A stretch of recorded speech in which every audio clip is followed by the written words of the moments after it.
Баршаларыңызға сәлем достар. Сіздерге бүгін үй жағдайында ұшықты тез арада кетіретін 9 түрлі емін айтатын боламын. Ең алдымен менің каналыма тіркеліп, лайк басып, комментарий жазып кетіңіздер. Үй жағдайында ұшықты кетіру үшін үйдегі бар заттарды қолдануға болатынын білесіздер ме? Ұшық, вирусты инфекция. Одан құтылу үшін қолда бар заттармен ем жасауға да болады. Әрбіріміздің үйімізден табылатын жай ғана тіс пастасын пайдаланайық. Ұйқыға жатудан алдын жұқа етіп ұшыққа тіс пастасын жағыңыз. Таңертең жылы сумен шаясыз. Осылайша 3-4 күн қайталасаңыз, ұшықтың да ізі қалмайтын болады. Қарапайым кір сабын.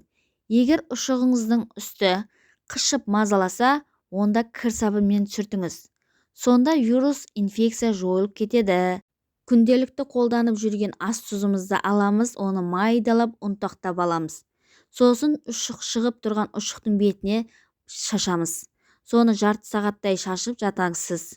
Тұз ұшықтың шығуын тежейді, әрі инфекцияны өлтіреді. Спирт. Ұшықты медициналық спиртпен сүртсеңіз, тез арада жазылатын болады. Үйіміздегі кәдімгі қағазды аламыз да тәрелкеге салып өртейміз. Күлін ұшыққа жақсаңыз, керемет ем болады. Жұмыртқа. Жұмыртқаның сыртқы қабатындағы жұқа әрі жұмсақ қабықты сылып алып ұшыққа жағыңыз. Бұл емді күніне 3 рет қолдансаңыз, ұшықтың ізі де қалмайды. Тез арада оң нәтижесін көрсететін болады. Қасық. Шай қасықпен ыстық шайды қозғап алып, ұшыққа басыңыз. Бұл ем инфекцияны жойып, вирусты өлтіреді. Нәтижесінде ұшықтан емделіп жазылатын боласыз. Ас содасы. 150 мл қайнаған суға 1 шай қасық сода араластырып отқа қоясыз. Бір қайнатып шыққан соң тұнбаға матаны алып малып аласыз.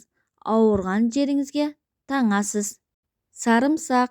2 тіс сарымсақты сарымсақ сыққышпен езесіз. Езбеге 1 ас қасық қаймақ пен 1 шай қасық бал араластырып ұшыққа жағасыз. Инфекцияны өлтіретін болады. Ұшықтың кетіруін демде кетіреді. Достар, менің пайдалы кеңестерім сіздерге ұнаған болса, менің арнама тіркеліп, лайк басып кетіңіздер. Менің видеом сіздерге ұнап жатса, достарыңызға жіберіп қоюды ұмытпаңыздар. Сіздермен бірге болған пайдалы кеңестер бір арнасы.